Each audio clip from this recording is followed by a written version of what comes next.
যারা কোরআনের সম্মানে এখনো যারা বসে আছেন, তোমাদের ঈমান নামক ব্যাটারিটা চার্জ হবে নাকি? এ সম্পর্কে কোরআনে কোনো আয়াত আছে নাকি? একটু কোরআনকে প্রশ্ন করি, কোরআন তুমি বলে দাও। কোরআনুল কারীম সূরা আনফালের 2 নম্বর আয়াত জাতিকে জানায় দিলেন, ইন্নামাল মুমিনুনাল্লাযীনা ইযা যুকিরাল্লাহু ওয়াজিলাত কুলুবুহুম ওয়া ইযা তুলিয়াত আলাইহিম আয়াতুহু যাদাতুহুম ঈমানা ওয়া আলা রাব্বিহিম ইয়াতাওয়াক্কালুন। চিৎকার দিয়ে বলি আল্লাহু আকবার। আল্লাহ রাব্বুল আলামিন বলেন, রাত 12টার কাছাকাছি যে সকল বান্দাগুলো আল্লাহ তাআলার কথাগুলো শুনতে আছে, যাদের সামনে আল্লাহ তাআলার কথাগুলো বলা হয়, মহান রব আল্লাহ তাআলা বললেন, ইন্নামাল মুমিনুনাল্লাযীনা ইযা যুকিরাল্লাহ, বান্দার সামনে যখন আল্লাহ তাআলার কথাগুলো বলা হয়, আল্লাহ তাআলার নামগুলো নেওয়া হয়, আল্লাহ তাআলার কথাগুলো যখন আপনাদের সামনে উপস্থাপন করা হয়, ওই সকল মানুষগুলোর কল্পটা আল্লাহর ভয়ে থরথর করে কেঁপে ওঠে। কথা বলেন ঠিক কিনা? এখন আপনাদের মধ্যে ভয় হচ্ছে না? এ আল্লাহর ভয় আছে না নাই? জোরে কোন আছে না নাই? যদি নাই থাকতো তাহলে তো চলেই যাইতেন। অবশ্যই আপনাদের মধ্যে আল্লাহর ভয় আছে। 1 নাম্বার ভয়, হৃদয়টা কাঁপে, কল্পটা কাঁপে। 2 নাম্বার, ওয়াইদা তুলিয়াত আলাইহিম আয়াতুহু যাদাতুহুম ঈমানাও। 2 নাম্বার, আপনাদের গ্রামের এই বিলাসপুর গ্রামের যারা টোটো চালায়, সারাদিন চালায়, রাতে চার্জ দেয়, কথা কোন ঠিক কিনা? তার মানে সারাদিন চলার পরে চার্জ ফুরিয়ে যাওয়ার পরে রাতের বেলায় সারা রাত চার্জ হয়, আবার সকালবেলায় বের করে, কথা কন? সাথে সাথে বের করে না, গরম থাকে। ঠিক তেমনি ভাবে আপনাদের ঈমানটা এখন চার্জ হচ্ছে, গরম হচ্ছে। ওয়াইদা তুলিয়াত আলাইহিম আয়াতুহু যাদাতুহুম ঈমানা, যখন তোমাদের সামনে আল্লাহর কোরআনের কথাগুলো বলা হয়, কোরআনের তেলাওয়াত করা হয়, আল্লাহ তাআলা বললেন তোমাদের ওই ঈমান নামক ব্যাটারিটা চার্জ হচ্ছে। কথা বলা যাবে কিনা ঠিক কিনা? ওয়া আলা রাব্বিহিম ইয়াতাওয়াক্কালুন। বিপদ আপদ মুসিবত সকল অবস্থায় বান্দা কার উপর তাওয়াক্কাল করবে? জোরে বলেন, কার উপরে? আমি আপনাদেরকে প্রশ্ন করে জানতে চাই না, হতাশ হওয়া যাবে না, চিন্তিত হওয়া যাবে না। যদি নিজেকে মুমিন দাবি করেন, ঈমানদার যদি দাবি করেন, কোরআনুল কারীম সূরা বাকারার 155 নাম্বার আয়াতটা একটু লিখে নিতে হবে। আল্লাহ তাআলা বললেন, ওয়ালা নাবলুওয়ান্নাকুম বিশাইইম মিনাল খাউফি ওয়াল জু'i ওয়া নাকসিম মিনাল আমওয়ালি ওয়াল আনফুসি ওয়াস সামারাত ওয়া বাশশিরিস সাবিরিন। আল্লাহ তাআলা বললেন, যারা নিজেকে মুমিন দাবি করে, ঈমানদার দাবি করে, তাদেরকে আমি ভয় দ্বারা, ক্ষুধা দ্বারা, জানমালের কষ্ট দ্বারা, ফল ফসল নষ্টের মাধ্যমে আমি তাদেরকে পরীক্ষা করব। আল্লাযীনা ইযা আসাবাতুহুম মুসিবাহ, আল্লাহ তাআলা বললেন, বান্দা তখন আল্লাহ তাআলা বললেন, যারা ধৈর্য ধারণ করবে তারাই হলো সফল কাম। কথা বলতে হবে ঠিক কি না? কেমন ধৈর্য ধারণ করা লাগবে? আয়াত থেকে মনে পড়ে গেল বনি ইসরায়েলের সেই ঘটনা। 3 জন যুবক বের হয়েছে, আল্লাহর বান্দা 3 জন যুবক বের হয়েছে। বৃষ্টি শুরু হয়ে গেল, মুষলধারে বৃষ্টি, সেই বর্ণনা। 3 জন যুবক পাহাড়ের গুহার মধ্যে নিজেদেরকে বৃষ্টি থেকে বাঁচানোর জন্য সাময়িক আশ্রয় নিল, কিন্তু পাহাড়ের বৃষ্টির কারণে একটি পাথর এসে ওই পাহাড়ের গুহার মুখটা বদ্ধ হয়ে গেল। আপনাদেরকে বলতে চাই, ঈমানদার যদি দাবি করেন, তাহলে আপনি মুখের কথায় ঈমানদার হওয়া যাবে না। ওয়া মিনান নাসি মান ইয়াকুলু আমান্না বিল্লাহি ওয়া বিল ইয়াউমিল আখির ওয়া মা হুম বিমুমিনিন। মানুষের মধ্যে এমন কিছু মানুষ আছে যারা বলে আমরা আল্লাহ পরকালের প্রতি ঈমান এনেছি। এরকম লোক সমাজে, আপনার আমার সমাজে আছে না? নামাজ পড়ার কথা বললে বলে হুজুর পড়বো। ভাই আছে না? কায়েম করা লাগবে, কথা বলে না হুজুর পড়বো। পড়বো মানে কালকে পড়া যায়, পরদিন পড়া যায়, তারপরেও পড়া যায়, কিন্তু যখন কায়েম করবেন, আসরের নামাজটা যখন পড়বেন কায়েম হয়ে গেল, জোহরের পড়বেন কায়েম হয়ে গেল, মাগরিব পড়বেন কায়েম হয়ে গেল। ঠিক তেমনি ভাবে মহান রব আল্লাহ তাআলা বললেন, মানুষের মধ্যে এমন কিছু মানুষ আছে যারা বলে আমরা ঈমান আনলাম, পরকালের উপর বিশ্বাস স্থাপন করলাম। আমার আল্লাহ তাআলা তাদের ক্যারেক্টার সম্পর্কে বলছেন, ওয়ামা হুম বিমুমিনিন। আল্লাহ তাআলা বললেন আমার দৃষ্টিকোণ থেকে তারা আদৌ ঈমানদার না। তাহলে অবশ্যই আল্লাহ পরীক্ষা করবে, করবে না? তিনজন যুবক গুহার মধ্যে পড়ে গেল, পাথরগুলো সরানোর চেষ্টা করল, পারল না। অনেক কষ্ট বুদ্ধি শুদ্ধি করার পরে তিনজন যুবক বললেন, যার যা জীবনে ভালো কাজ আছে সেগুলো আল্লাহর কাছে সুপর্দ করো, কারণ আল্লাহ তাআলা বললেন ইন্নাল্লাহা মা'আল্লাযীনা তাকাও ওয়াল্লাযীনা হুম মুহসিনুন।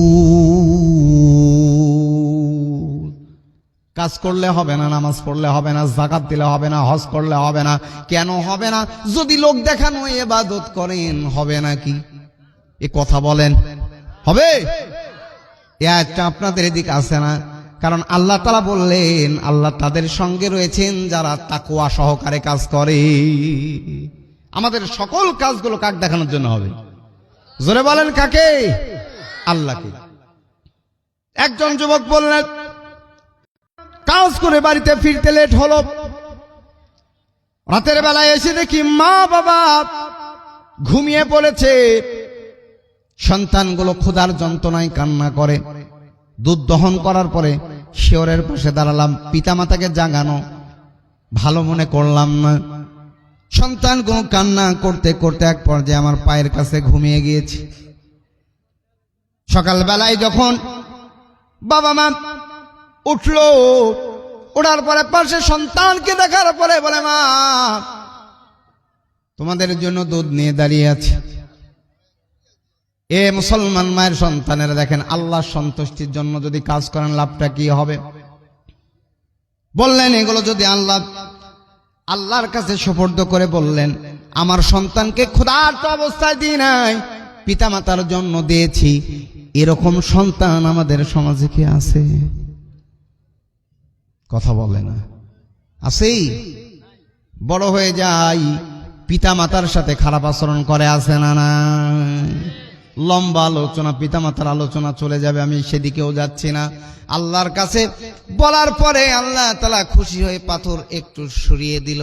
আর একজন যুবক বললেন, একজনের কাজ করেছে, টাকা চাইলো, দিরহাম চাইলো, না নিয়ে আবার চলে গেল। কয়েক বছর পরে আসার পরে বললেন, আমার টাকাগুলো, আল্লাহকে ভয় করো, আমার টাকাগুলো ফিরিয়ে দাও। আল্লাহর বান্দা বললেন, ওই যে মেষ দেখো, ছাগল দেখো, ওগুলো নিয়ে যাও।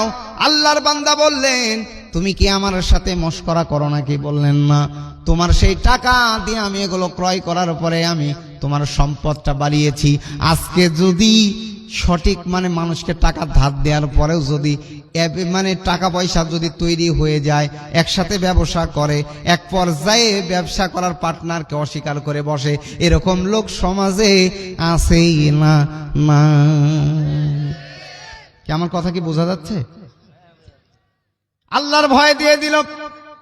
বান্দা বললেন, ও আল্লাহ, যদি আপনার জন্য করে থাকি মালিক পাথরটা সরিয়ে দেন। আর একজন যুবক, কোন বর্ণনায় পাওয়া যায় চাচতো বোন খুব ভালোবাসে, খুব মহাব্বত করে, আমাদের সমাজে আছে না নাই? ভালোবাসে না?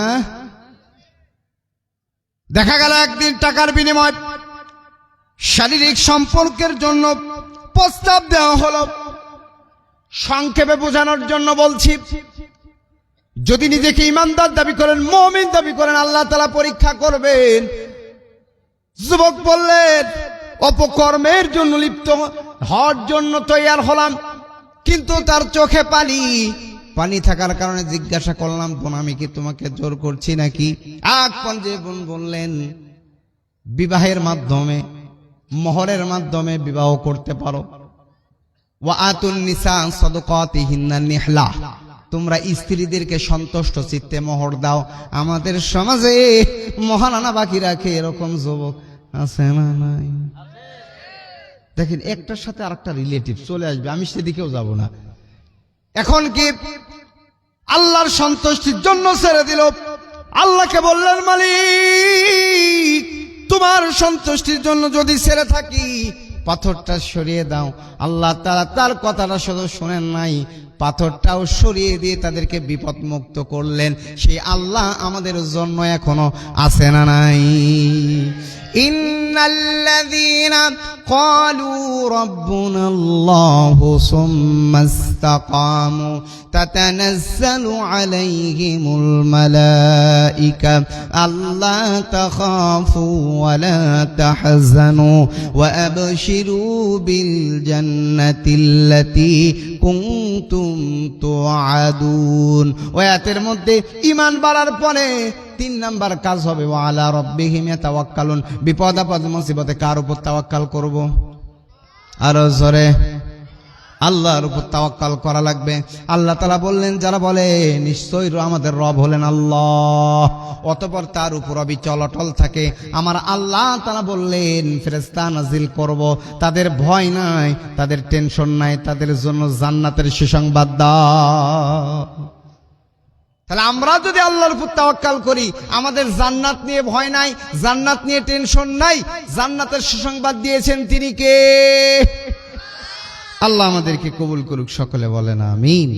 আজকের যে আয়াতটা তেলাওয়াত করেছি আমরা একটু এই গভীর রাতে আমরা সে সম্পর্কেই একটু আলোচনা শুনবো ইনশাআল্লাহ। দেখেন এখনো এই গভীর রাতে যে আপনারা বসে আছেন, কার ভয়ে? আল্লাহ তাআলার ভয়ে। এই জান্নাতি বাগানটা আগামীকাল চেষ্টা করলেও কিন্তু আর সাজাতে পারবেন না। পারবেন? দেখেন আজকে কিন্তু আমি এখানকার আলোচক ছিলাম না, আমি চলে যাচ্ছিলাম বহরমপুর। কিন্তু রিজিকে থাকলে কি হয় দেখেন, আজকের ডেটে 2টা প্রোগ্রাম, এক জায়গাতে বক্তাই নেই, প্রধান বক্তা চলে গিয়েছে বাইরে।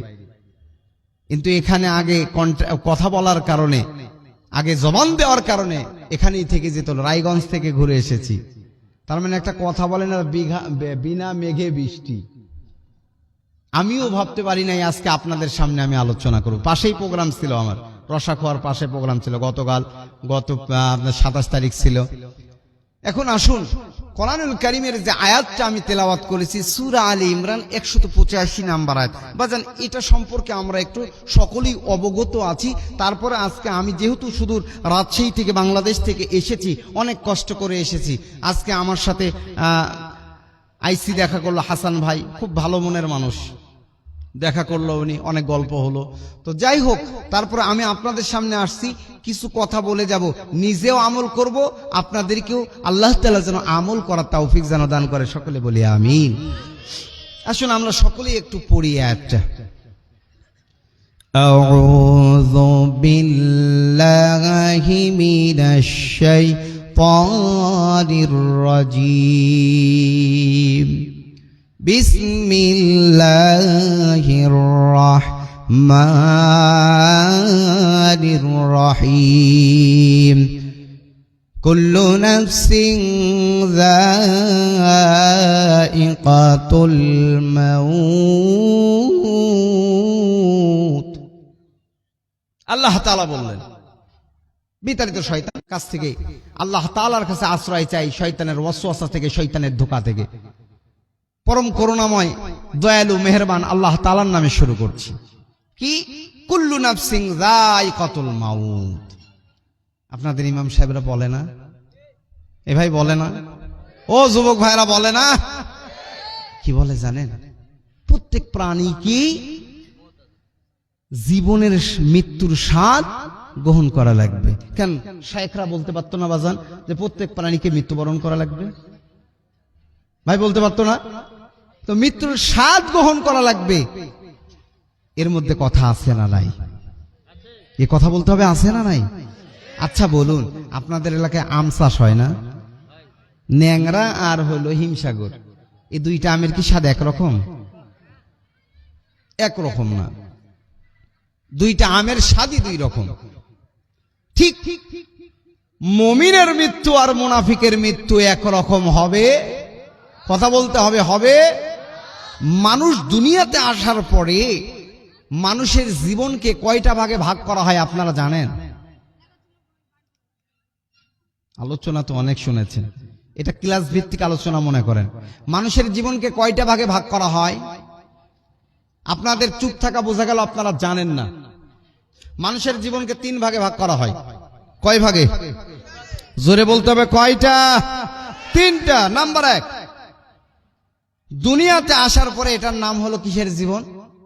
দুনিয়ার জীবন। এই দুনিয়া আমার আপনার শেষ হবে মৃত্যুর মাধ্যমে। মৃত্যুর মাধ্যমে আমার আপনার স্থানান্তরিত হবে, এক জায়গা থেকে অন্য জায়গাতে যাব। সে জায়গাটার নাম কি বাজান? জানা আপনারা যখন জানেনই না, কবর তুমি বলো, ওয়ামি ওয়ারাইহিম বারযাখুন ইলা ইয়াউমি ইউবআসুন। কবরের জীবন, বারযাখের জীবন। কবর থেকে আবার আপনাকে তোলা হবে আখেরাতের ময়দানে, পরকালে একত্রিত করা হবে, সেটার নাম হলো আখেরাত। দুনিয়া ক্ষণস্থায়ী, দুনিয়া মৃত্যুর মাধ্যমে শেষ হবে। কবরের জীবনে যাবেন, কবরের জীবন শেষ হবে, সিংহায় ফুঁক দেয়া ইসরাফিলের সিংহায় ফুঁক দিবে, একত্রিত করবে, সকলে দৌড়ঝাঁপ করে উঠে, সকলে একবার পিপিলিকার ন্যায় উঠে, সকলে কিয়ামতের দিন, ময়দানে মাহশারের দিন, আখেরাতের দিন একত্রিত হব। তাহলে মানুষের জীবনকে কয়টা ভাগে ভাগ করা হলো? জোরে বলেন, কয়টা? 3টা। এখন দুনিয়ার জীবন, দুনিয়াতে আপনি আমি আছি, আল্লাহ তাআলা আপনাকে আমাকে দুনিয়াতে দিলেন, তাই না? কাজ আছে না নাই? এই যে মাদ্রাসা করেছে রফিক ভাই, আরো কমিটির যারা আছে, এই যে প্রতিষ্ঠানটা তৈরি করছে, কেন? এমনিতেই না, এখান থেকে আলেম ওলামা বের হবে, হক্কানে আলেম বের হবে, তার হেফজখানা আছে, সেখান থেকে কোরআনের হাফেজ বের হবে, এজন্যই তৈরি করছে। কথা কোন ঠিক কিনা? আল্লাহ রাব্বুল আলামিন বললেন, ও বিলাসপুর গ্রামের বাসিন্দারা শুনে নেন, জেনে নেন, আল্লাহ তাআলা বলেন, আল্লাযী খালাকাল মাউতা ওয়াল হায়াতা লিয়াবলুয়াকুম আইয়ুকুম আহসানু আমালা। কোরআনুল কারীম সূরা মুলকের 2 নম্বর আয়াতটা একটু বাড়িতে যে একটু অ্যানালাইসিস করবেন। মহান রব আল্লাহ তাআলা আপনাকে আমাকে জানায় দিলেন, তোমাদের জীবন আর মৃত্যু দিলাম, মৃত্যু আর জীবন দিলাম। জীবন আর মৃত্যুর মাঝখানের সময়টার নাম কি বলেন? কথা বলেন। জীবন আছে মৃত্যু পর্যন্ত, মৃত্যু হলে জীবন শেষ। এই মৃত্যুর আগ পর্যন্ত যে সময়টা পাইলাম তার নাম হলো হায়াত। কথা বলতে হবে, ঠিক কি না? আমার যদি হায়াত না থাকে তাহলে আমি কি বাঁচতে পারবো? কথা বলতে হবে। হায়াত দিলেন ও মুসলমান মার সন্তানেরা, হায়াত দিলেন আল্লাহ। এজন্য তোমাদেরকে দেখতে চাই কারা আমল করে, কারা সৎ আমল করে, কারা কর্মের দিক থেকে শ্রেষ্ঠ হয়। কে বলেছেন? জোরে বলেন, কে বলেছেন? আল্লাহ তাআলা বললেন আমলের দিক থেকে জীবনটা, আপনার আমার জীবন থেকে, এখানে যারা বসে আছেন আসর নামাজ, এশার নামাজ, মাগরিবের নামাজ পড়েন নাই, এরকম যুবক, এরকম মুরব্বী বাবারা এখানে বসে আছে না নাই? এ জোরে বলেন, আছে না নাই? আমার আপনার জীবন থেকে যে দিনটা চলে যায়, আমরা বুঝতে পারি আমার আপনার জীবন থেকে একটা দিন চলে গেল, হায়াত বাড়লো না, হায়াত কমে গেল। কথা কন, জোরে বলেন। অমুসলমান মায়ের সন্তানেরা একটু উদাহরণ দিলে বুঝবেন। একজন বাদশা তার কর্মচারীকে বলছে, আমার বাগানে যাও, বাগানে যাওয়ার পরে সুন্দর ফল পেরে নিয়ে আসবা, শর্ত হলো একটা, কিন্তু তুমি যে জায়গা অতিক্রম করবা ওই জায়গাতে আর আসতে পারবা না। যদি ভালো ফল ঝুরি ভরে যদি ফল আনতে পারো তাহলে আমি তোমাকে পুরস্কৃত করব, পুরস্কার দেব। আল্লাহর বান্দা বাগানে প্রবেশ করার পরে যে দেখলেন অনেকগুলো সুন্দর সুন্দর ফল দেখা যায়, তার মনের মধ্যে কৌতূহল, হয়তো সামনে গেলে আরো ভালো ফল পাবে। সেখানে থেকে তিনি কোনো ফল নিলেন না, একটু সামনে যে কয়েকটা ফল নিলেন, আরো সামনে যাওয়ার পরে আরো কিছু ফল নিল, আর সামনে যাওয়ার পরে আর কোনো ফল নাই, বাগান শেষ, খতম। মুসলমান সন্তানেরা উদাহরণ দিলাম, তিনি আফসোস করলো, আমি যদি প্রথমে যদি ফলগুলো যদি পেরে নিতাম তাহলে তো আমার ঝুড়িটা ভরে যেত। মুসলমান মায়ের সন্তানেরা আফসোস করে তার যেমন কোনো কাম হবে না, ঠিক তেমনি ভাবে আমরা জীবন থাকতে যদি আল্লাহর দাসত্ব আর গোলামি না করি, ওই মৃত্যু আসার আগে আফসোস করে কি আমার আপনার কোনো কাজে দিবে? এ কথা বলেন, দিবে? কোরআনুল কারীম সূরা মুমিনুর মধ্যে আল্লাহ তাআলা বলেছেন, হাত্তা ইযা হাদারা আহাদাহুমুল মাউত ক্বালা ইন্নী তুবতুল আনা হাত্তা ইযা হাদারা আহাদাহুমুল মাউত। বান্দার কাছে যখন মৃত্যু আসে, মৃত্যুর ফেরেশতা যখন আগমন করে, তখন বলে, আল্লাহ আমাকে আবার দুনিয়াতে প্রেরণ করুন, লাআল্লি আমালু সলিহান ফিমা তারাকতু। আল্লাহ, হায় মালিক, দুনিয়ার জিন্দেগিতে আমি যে কাজগুলো করি নাই, ভালো ভালো কাজ করি নাই, সৎ কাজ যেগুলো করি নাই, নামাজ পড়ি নাই, ইসলাম মানি নাই, কোরআনের কথা শুনি নাই, ও মালিক আমাকে এখন প্রেরণ করুন, আমি এই কাজগুলো করব। আল্লাহ বলবেন, এখন আর সুযোগ হবে? বলেন বলেন, হবে? হবে না। তাহলে আপনাকে আমাকে হায়াত পাওয়ার পরে কার গোলামি করা লাগবে? আরো জোরে বলেন, কার? আপনার আমার সম্পদ থাকার পরে, পোশাক থাকার পরে আমরা ঠিক মতো নামাজ পড়ি না, কিন্তু রাসূলের যুগে মুসলমান মায়ের সন্তানেরা একটু দিলের কান দিয়ে বুঝুন, মৃত্যু হবে, মৃত্যু থেকে কেউ বাঁচতে পারবে না। ইহুদি ভাইরা, খ্রিস্টান ভাইরা, আমার হিন্দু ধর্মের ভাইরা, আমার মুসলমান মায়ের সন্তানের কেউ মৃত্যু থেকে বাঁচতে পারবে না। কথা বলেন ঠিক কিনা? কিন্তু আমার আপনার মৃত্যুটা ভালো মৃত্যু যেন হয়, সেই ভালো মৃত্যুর জন্য আমার আপনার সকলের কাজ করার দরকার আছে না? না আছে। অতএব রাত, গভীর রাত, বুঝতে পারছি আপনাদের রাত 12:30 প্রায় বেজে যাচ্ছে, কষ্ট আপনারা পিছন থেকে কথা বলেন, অতএব সবাই কথা বলবেন, বক্তা সাহেব আরো অতএব আমরা একটু মনোযোগ সহকারে শুনি। দেখেন, সবাই কথা বলেন। মৃত্যু হবে, তাহলে হায়াত পাওয়ার পরে দাসত্ব আর গোলামি করা লাগবে কার? এজন্য আল্লাহ রাব্বুল আলামিন বললেন, আমি দেখতে চাই তোমাদের মধ্যে আমলের দিক থেকে কে শ্রেষ্ঠ, ভালো আমল করে। ভালো আমল যিনি করবেন, মৃত্যু তার ভালো হবে। মুসলমান মায়ের সন্তানেরা একটু খেয়াল করলে বুঝবেন। মনে করেন এটা একটা গাছ, বোঝানোর জন্য বলছি। মুমিনের মৃত্যু কেমন ভাবে হবে একটু দেখেন। এই জিনিসটা মনে করেন একটা আগাছা, অন্য গাছ পেঁচিয়ে আছে। আমি যদি এই গাছটা কেটে কেটে যদি দিই, তাহলে যদি এই গাছটা আমি টান দিই, তাহলে এই গাছটাকে বুঝতে পারবে নাকি যে এই গাছটা চলে আসলো?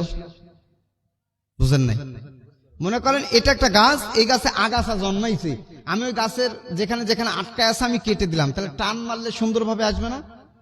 তাহলে তো বোঝা যাবে। ঠিক তেমনি ভাবে মুমিনের মৃত্যু হবে কপালে ঘাম ঝরার মাধ্যমে। কলসির পানি যদি ফেলে দেন, কলসি যেমন টের পায় না, সেইভাবে মৃত্যু হবে। ফেরেশতা যখন আসবে, আপনার আমার রূহটা যখন বের করার জন্য আসবে, যদি মুমিন হয়, ফেরেশতা জান্নাত থেকে রেশমি কাপড় নিয়ে আসবে। আসার পরে সুগন্ধিময় কাপড় নিয়ে আসবে। আসার পরে বলবেন, ইয়া আইয়াতুহান নাফসুল মুতমাইন্নাহ, হে সম্মানিত আত্মা, আল্লাহর সন্তুষ্টির জন্য বের হয়ে আস।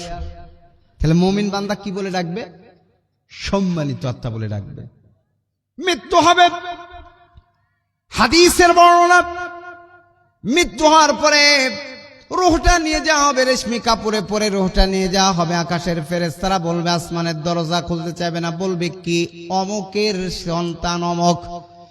রহমতের ফেরেশতা দরজা খুলে দেওয়া হবে, তার আমল নামাগুলো ইল্লিয়িনে রাখা হবে।